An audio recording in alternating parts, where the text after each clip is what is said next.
발표 순서는 HDD 관련된 복구 기술, 그 다음에 SSD 관련된 복구 기술, 그 다음에 데이터 복구 기술을 어떻게 활용하면 좋을지에 대해서 몇 가지 좀 제안을 드리고자 합니다.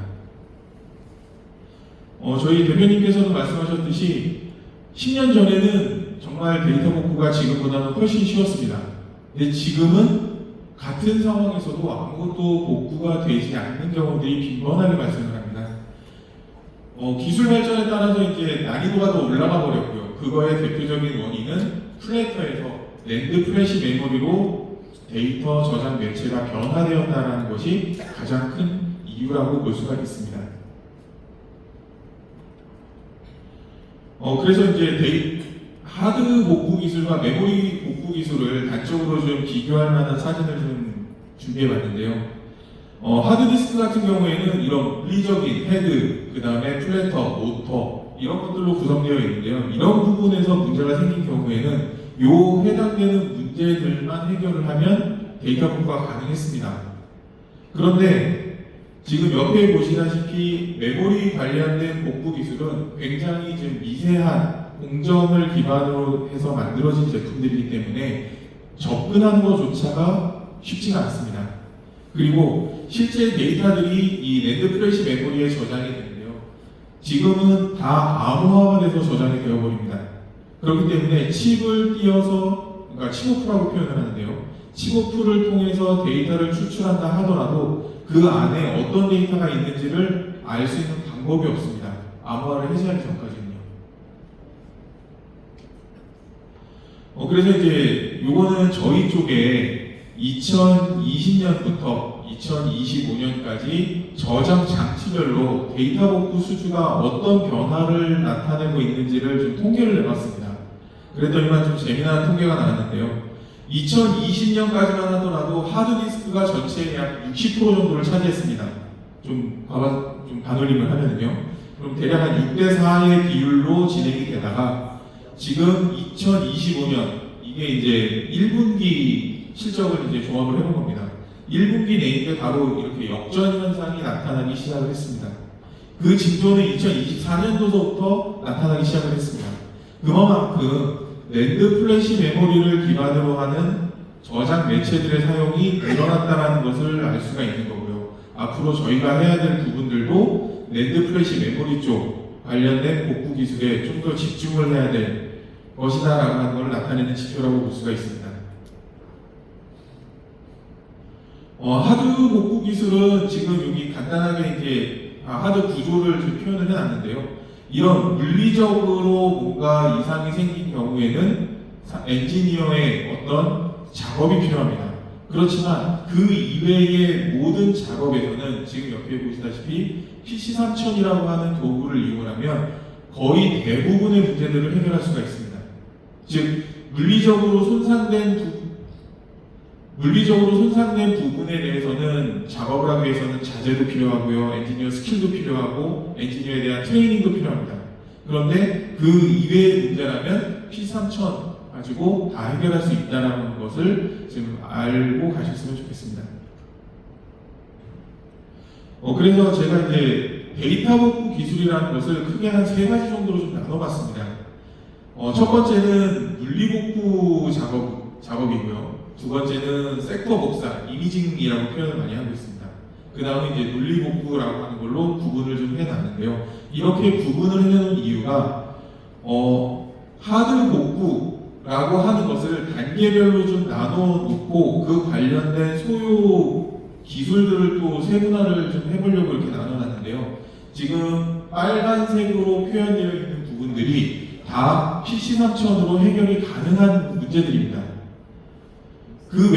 그러면 헤드 교체, PCB 리페어, 스핀들 모터 교체 이 3가지는 사람의 손이 탈 수밖에 없는 부분입니다. 기계적인 부분이기 때문에 이 부분들은 직접적으로 해결하시는 게 굉장히 어렵고 번거로우실 겁니다. 하지만 나머지 부분들이 해결이 가능하다면 PC3000이라고 하는 툴이 충분히 메리트를 가지고 있지 않을까라고 해서 말씀을 드리고 싶습니다. 이건 좀 한 가지 사례인데요. 저희가 이렇게 바닷속에 침수가 돼서 플래터 상태를 보시면 굉장히 안 좋습니다. 저렇게 나빠진 상태의 하드디스크도 미디어 세척을 통해서, 즉 물리복구 기술이죠. 물리복구 기술을 통해서 데이터 복구가 가능했습니다. 이 사례는 천안함입니다. 천안함이 한 달 넘게 바닷속에 잠겨 있었고요. 그것을 건져내서 저희 회사에서 복구를 했었는데, 실제 이제 이런 증상들을 좀 보여드리고자 장표를 좀 준비를 해봤습니다. 네, 다음은 저희 쪽에 이제 수주 입고된 화재 피해를 받은 하드디스크였습니다. 화재로 인해서 겉표면이 양쪽이 다 이제 심하게 그을림을 당했고, 화재가 발생하면 물을 뿌립니다. 그러다 보니까 화재 증상은 꼭 침수를 같이 동반을 합니다. 그래서 미디어 상태를 봤을 때 미디어 상태가 굉장히 이렇게 더티한 상태가 됐었는데요. 그거마저도 저희가 클리닝 작업하고 물리복구 기술을 통해서 플래터만 살아있으면 어떻게든 복구를 해낼 수가 있습니다. 그래서 여러분들한테 좀 말씀드리고 싶은 거는 하드디스크의 상태가 겉보기에 뭔가 이상이 있고 이거는 절대 복구가 안 될 거야 라고 섣불리 판단하지 마시고, 미디어만 살아있으면, 즉 플래터만 살아있으면 복구될 가능성이 있다라고 하는 것을 꼭 기억을 해 주셨으면 좋겠습니다. 근데 저희도 복구를 못하는 게 딱 세 가지가 있습니다. 첫 번째는 디가우징입니다. 디가우징은 자화 상태를 다 없애버리는 거기 때문에 저희가 뭘 어떻게 할 수 있는 방법이 없습니다. 그리고 두 번째는 스크래치입니다. 스크래치는 미디어 표면이 다 긁혀버렸기 때문에 헤드 진입이 불가해서 복구가 또 불가능합니다. 그리고 세 번째는 플래터가 아예 그냥 파손되거나 깨져버리는 거죠. 그런 경우는 저희도 할 수가 없고, 전 세계 이 세 가지 증상에 대해서는 전 세계 어딜 가서도 복구가 불가능하다라고 자신있게 말씀드릴 수가 있습니다. 자, 디가우징이 된 상태를 어떻게 확인을 좀 해볼까 해서 저희가 플래터의 자화 상태를 미디어 촬영을 좀 해봤습니다. 지금 왼쪽에 있는 이 플래터는 정상 상태의 플래터입니다. 그래서 이 플래터의 표면들을 살펴보니까 이런 상태로 지금 보시는 것처럼 자화가 배치되어 있는 것을 눈으로 좀 확인을 할 수가 있었습니다. 이제는 플래터 자체를 드러내서 플래터에 대해서 자화 상태를 직접적으로 좀 한번 확인을 해봤습니다. 정상 플래터입니다, 이거는. 그랬더니만 이 테두리로 뭔가 톱니바퀴처럼 촘촘하게 나 있는 부분이 바로 이 부분이라고 생각하시면 됩니다. 즉, 이 부분에는 그 하위단에 있는 정보들의 어떻게 보면 LBA 값, 즉 주소 정보들이 저장되어 있어서 이 정보를 보고서 안을 타고 들어가는 형태라고 보시면 됩니다. 그래서 이런 정보들이 살아있어야 하고 그 밑에 있는 정보들이 살아있어야 복구가 가능해지는 겁니다. 왜냐하면 헤드 접근이 가능하니까요. 그런데 디가우징을 하게 되면 이렇게 깨끗하게 다 없어집니다. 이전과 비교해 봤을 때 이전에는 뭔가 이거는 읽어보면 뭔가 데이터가 좀 나올 수 있겠구나라고 하는 희망을 가질 수 있는 상태라고 한다면, 그 다음 상태는 아무것도 없는 백지 상태이기 때문에 복구가 불가능해지는 겁니다. 즉, 디가우징을 하면 복구가 안 된다라고 할 때 이 이미지를 생각하시면 이래서 복구가 안 되는 거구나라고 기억을 해주시면 아마 업무에 좀 도움이 되지 않을까 싶어서 이 장표를 좀 준비를 해봤습니다. 예, 다음 것도 이제 또 다른 미디어인데요. 이 미디어 역시 디가우징 장비를 통해서 디가우징을 한 건데, 이거 역시 마찬가지로 디가우징이 제대로 되면 아무것도 남아있는 게 없는 이런 깨끗한 상태가 되어버립니다. 자, 다음은 스크래치입니다. 저희가 스크래치 같은 경우에는 이렇게 눈으로 어느 정도 그 상태 확인이 가능한데요. 그러면 저거를 확대해서 보면 어떨까라는 궁금증이 있어가지고 직접 현미경을 가지고 그 스크래치나 표면을 한번 확대해서 좀 봐봤습니다. 그랬더니 지금 그 마이크로미터 단위의 어떤 이런 실 스크래치들이 모여서 옆에서 보시는 바와 같이 이런 큰 스크래치를 보이고 있는 것을 확인을 할 수가 있었고요. 이런 스크래치를 볼 때 이런 지금 어떻게 보면 그 부스러기죠. 부스러기들이 존재하기 때문에 헤드 진입 자체가 불가능해지는 겁니다. 스크래치가 났을 때 표면이 깎여서 나가면은 그거를 그냥 넘어갈 수 있지 않을까라고 저희는 생각을 했었는데, 실제 이런 거를 확인을 해보니 가장 대표적인 이런 부스러기들이 있어서 헤드의 어떤 정상적인 동작을 방해해서 헤드 접근이 제대로 안 돼서 복구가 안 된다라고 저희는 지금 판단을 했고요. 다음번 이미지는 좀 심한 경우긴 한데 이런 식으로 다 일어날 겁니다. 스크래치라고 해서 저희는 그냥 실선처럼 될 거다라고 생각을 했는데, 실제로 스크래치가 발생을 할 때 보면 이런 식으로 다 펴지고, 이렇게 옆에 보시는 것과 같이 약간 언덕 모양의 어떤 그 형태들이 쭉 존재를 할 수밖에 없습니다. 그러다 보니 헤드가 저기를 넘어가지 못하는 거죠. 그리고 또 다른 그 표면의 상태인데요. 이런 식으로 그 코팅된 면이 다 긁혀서 없어졌는데, 여기는 없어진 면입니다. 그런 부스러기들이 이렇게 산발적으로 다 존재를 하고 있습니다. 이런 것들 때문에 헤드가 정상적인 동작을 하지 못해서 데이터 복구가 불가능해지는 겁니다.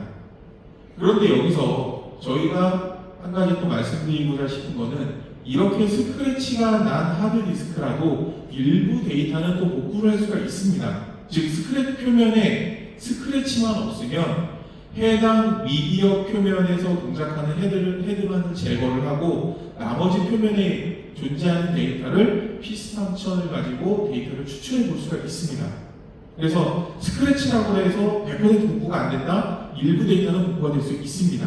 하지만 아까 저희 대표님께서도 말씀하셨듯이 저희는 고객이 원하는 데이터가 나오지가 않으면 복구 실패입니다. 그러다 보니까 스크래치라도 복구가 성공될 가능성이 저희는 더 낮아지는 거죠.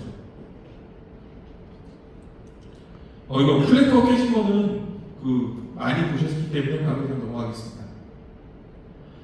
그래서 이제 결론적으로 말씀드리자면, 저희가 복구가 되지 않는 증상, 즉 어떻게 보면은 안티프렌식하고도 좀 연관이 되어 있을 수가 있다고 볼 수가 있는데요. 비가우징이나 스크래치, 플래터 깨짐, 이런 증상이 있는 경우에는 복원하는 것이 불가능합니다. 즉 직접적인 손상이 발생만 안 하면 어지간하면 저희는 다 데이터 복구를 할 수 있다고 보시면 될 것 같습니다. 그리고 가장 저희 쪽에 문의가 많이 오는 게 CCTV입니다.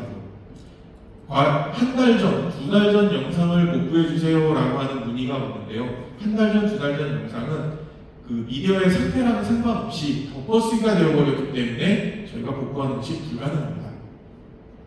그래서 하드에서 저희가 복구가 확실하게 불가능하다는 증상을 말씀드리는 이유가, 수사를 하실 때 혹은 증거를 수집하고 분석을 하실 때 과연 여기에 증거가 있느냐 없느냐를 판단하시는 게 굉장히 빠른 판단이 굉장히 중요하다고 들었습니다. 그런 판단을 하실 때 저렇기 때문에 이거 여기에는 증거를 더 이상 해볼 수가 없다, 다른 증거를 찾자라고 해서 방향을 빨리 결정하고 선회하시는 데 도움이 좀 될까 해서 이런 내용들을 좀 준비를 해봤습니다. 자, 다음은 SSD입니다.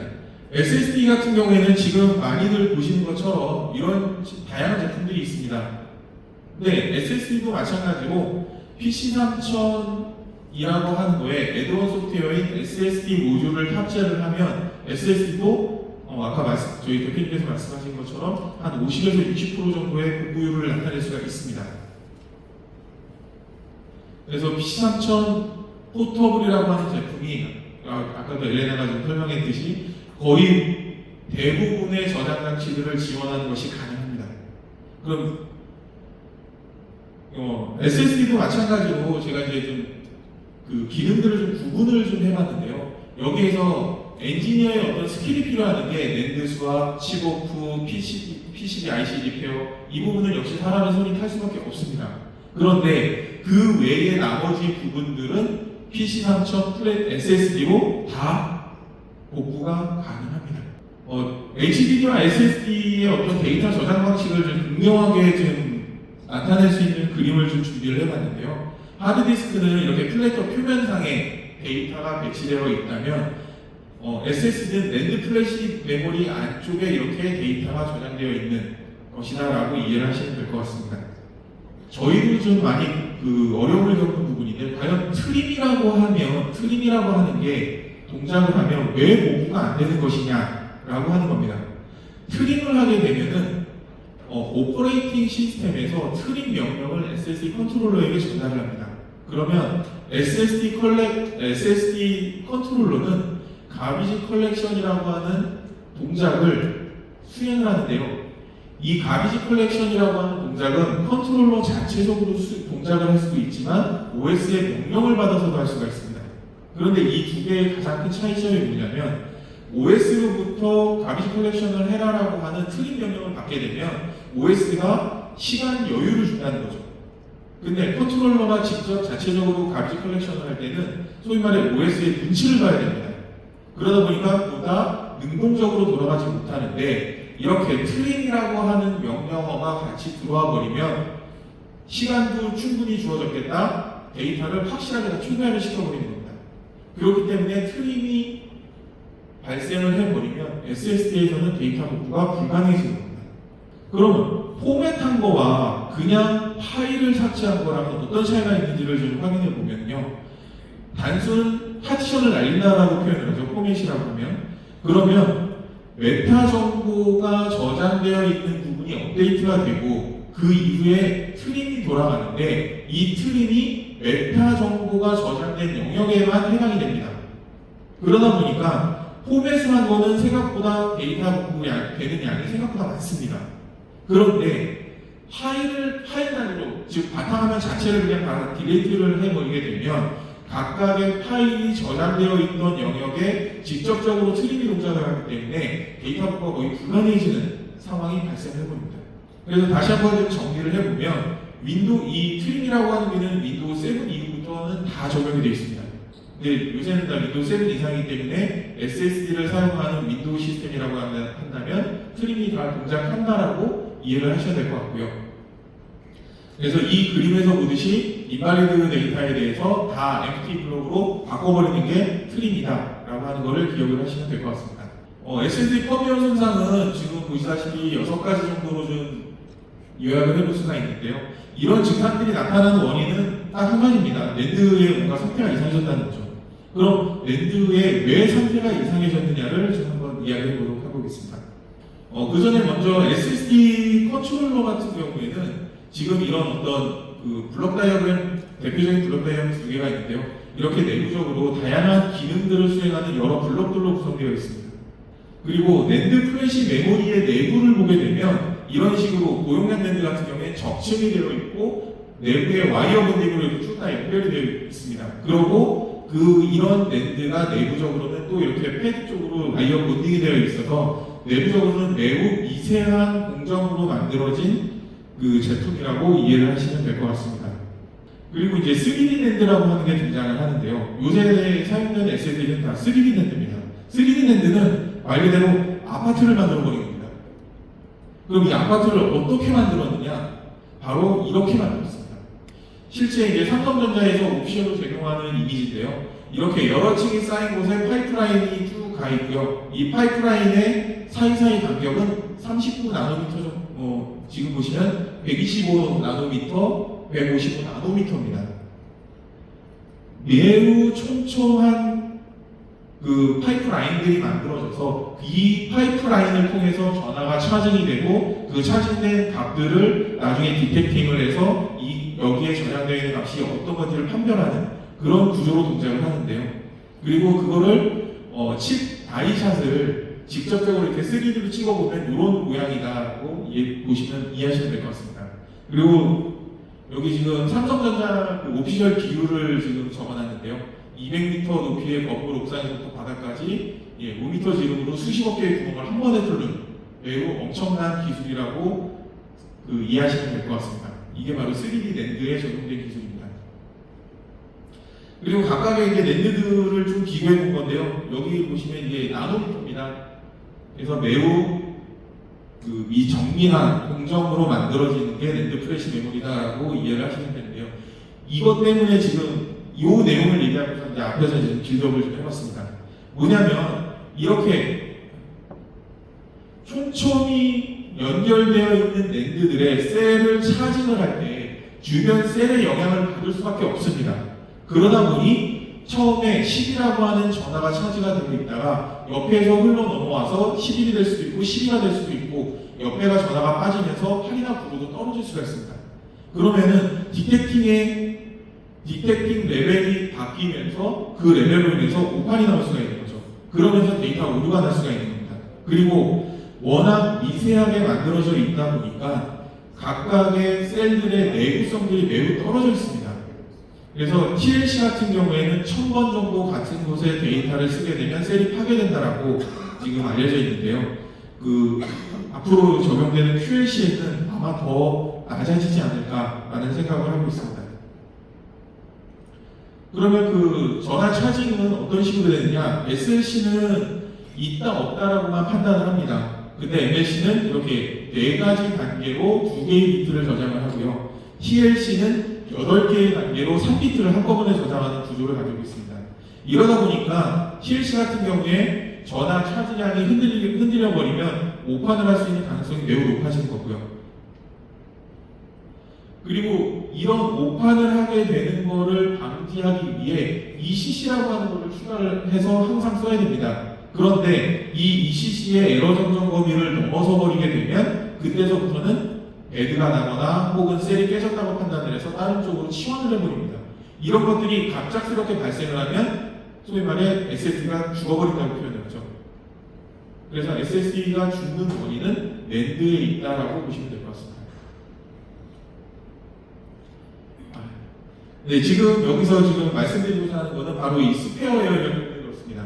실제 데이터를 저장하는 영역 이외에 낸드 플래시 메모리는 항상 이렇게 SA라고 해서 스페어 영역을 제공을 합니다. 그런데 이거는 삼성 랜드는 436바이트를 제공하고 인텔 랜드는 218바이트를 제공을 합니다. 그런데 도시바 랜드는 576바이트를 제공을 하고요. 그 다음에 마이크론 랜드는 224바이트를 제공을 합니다. 각각의 랜드 제조사들마다 제공하는 SA 영역이 다 다릅니다. 이것 때문에 저희가 데이터 복구를 할 때도 항상 랜드 플래시 메모리의 특성을, 즉 이런 내용들을 확인을 하고 데이터를 추출해야 정상적으로 데이터가 추출이 되기 때문에 그 작업의 난이도가 좀 더 올라갈 수밖에 없는 거고요. 그리고 이렇게 서로 다른 SA 영역을 제공한다라는 것은 랜드의 품질에도 분명 영향이 있을 것이라고 생각을 하고 있습니다. 그래서 저희가 SSD 복구는 유니버셜 유틸리티, SSD 유틸리티, 데이터 이 세 가지 과정을 통해서 데이터 복구를 하고 있는데요. 보다 자세한 내용은 저희 SSD 복구 교육을 받게 되면 확인하실 수가 있습니다. 이제 마지막 챕터인데요. 제가 말씀드리고자 하는 부분은 데이터 복구 기술이라고 하는 것을 과연 어느 분야에 어떻게 활용하면 좋을까라고 하는 건데, 첫 번째로는 디지털 포렌식에는 뗄래야 뗄 수가 없죠. 근데 두 번째로 저희가 말씀드리고 싶은 거는 이미지 데이터 저장 및 관리입니다. 그리고 산업용, 제어용, 장비용 시스템의 이미지 백업 플러스 SSD, 맞춤형 SSD입니다. 디지털 포렌식 관련해서는 이제 다음번 발표자가 더 자세하게 얘기를 할 예정이어서 제가 특별하게 내용은 더 추가를 하지 않고, 증거물이 손상되거나 삭제됐을 경우에 복구 기술이 필요하다, 이건 뭐 다 알고 계시니까 그냥 넘어가도록 하겠습니다. 저희가 이미지 데이터 저장 및 관리 솔루션이라고 해서 데이터 복구 기술을 기반으로 확장을 좀 해봤습니다. 그래서 데이터 저장소 모듈, 데이터 획득 모듈, 데이터 처리 모듈, 요 세 가지와 유틸리티 모듈까지 해서 환경 부분까지 고려한 4가지 모듈을 결합한 건데요. 산업용, 이제 마지막으로 거의 다 끝났는데요. 이제 산업용 산업용 이미지 백업은 이렇게 지금 다양한, 특히 이제 스캇이라든지 아이디, 사타 가리지 않고 이런 저장 매체에서 이미지를 획득을 해서 저희가 자체 제작한 SSD로 이미지 백업을 하고 시스템의 저장 장치 교체 시 발생하는 다양한 문제들과 호환성을 해결해 드리고 있습니다. 그래서 혹시라도 이 내용을 기억하고 계시다가 필요한 경우에 저희한테 연락을 주시면 저희가 언제든지 가서 대응을 해 드리도록 하겠습니다. 이상 제 발표를 마치도록 하겠습니다. 감사합니다.